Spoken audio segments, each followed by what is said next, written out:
Hi, welcome back to Sarah's Super Summer Sightseeing Saga. Today we're going to Soldiers and Sailors Memorial Hall. Let's go. And we're here. It's actually located right on campus. Let's go check it out. Why don't we come on into the auditorium here? It's a great place to start. So my name is Tim Neff, and I'm a Vice President, Director of Museum and Education here at Soldiers and Sailors. Welcome to our beautiful building here. So this building was built back in 1910 as a Civil War memorial. This 2,300-seat auditorium has been used through the years for graduations, movies, lectures, all kinds of things. But you can't help but notice up above the stage the Gettysburg Address. I like to think of that as the constant reminder of why the building was built, because chances are people are coming here for something that has nothing to do with the Civil War, of course. But it's an opportunity to see those words, recognize Abraham Lincoln's most famous speech, and reflect upon the Civil War and a little bit of the meaning behind the building. So today, not only do we stand as this memorial hall, but also a museum that honors all the men and women who have served in our military from the Civil War through present day. And our exhibits are filled with artifacts that have been donated to us through the years by veterans and their families. So it's all real stuff, and we use these objects to tell their story and honor their service to our country. I feel like it's like an intimidating building to walk into because you don't know what you're going to see, but Right. the fact that it's like free with your pit ID is like, it's very inviting. Yeah, we're going to end up here in this room called our Hall of Valor, which is truly one of our most important spaces in the building. And this recognizes soldiers who have received the highest medals in the military. So we're talking about, they're displayed actually up there on the wall, the Silver Star, Distinguished Cross Medal of Should we Honor. go over there? Yeah, we could go take a look. So this is just demonstrating what is honored in this room. So these are the different levels. Of course, the Medal of Honor is the one that most people have heard of at the top there. Essentially, this room is filled with local heroes. Yeah. People that have done so much in our military.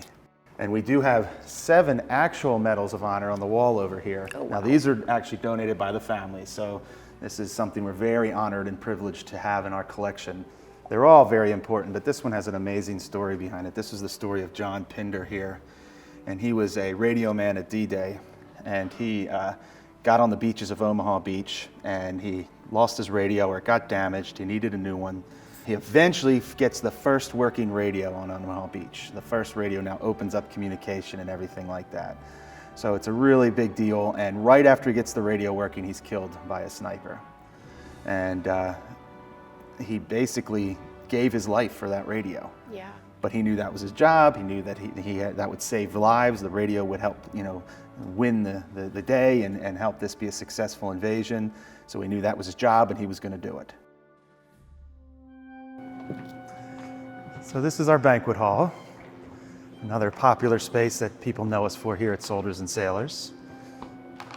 And today it's used a lot for weddings and different events that take place here, but it's also known probably more famously for one of the sites in the building that was used to film the movie Silence of the Lambs.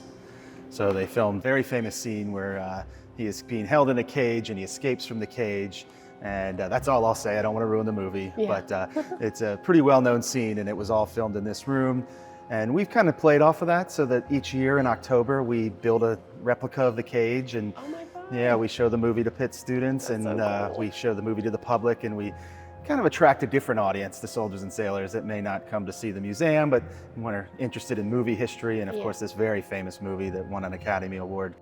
So a lot of people, when they come to the museum, they get directed to go this direction because it's in a timeline. So what we're looking at here is some of the oldest stuff we have in our collection, all from the Civil War. And we have a very, robust Civil War collection. Lots of cool stuff, uniforms, equipment, all this stuff seen here is real.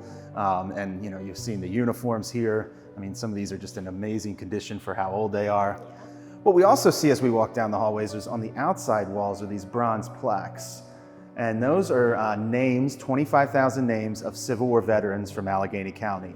If you recall, that's the original purpose of the building, was to honor these 25,000 veterans of the Union Army in the Civil War. And each one of these cases in all 4 hallways, we have 4 hallways that go all the way around here, all are filled with amazing stories, but we just happen to be here in front of one of my favorite stories, and that's the story here of Dog Jack. Jack was a mascot of a local fire company, and he went to war with the firemen. When they joined the Civil War, he went with them as the mascot for the 102nd Pennsylvania Regiment.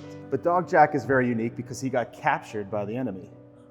And in order to get him back, believe it or not, the 102nd Pennsylvania traded a Confederate prisoner to get the dog Oh back. my gosh. Yes, so they call that a prisoner That's exchange. reasonable. Yeah.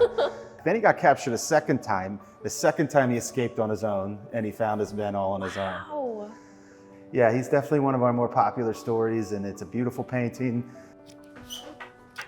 So that brings us to the end of the tour here. I hope you enjoyed it, and hope you, tell other people about us. That's the most important part. I want people to know, especially students here at Pitt, come in for free during the school year and learn all about, local veterans and these sacrifices that we talked about. Thank you so much. This was amazing. You're very It was welcome. nice to Thank meet you. Yep, nice to meet you too.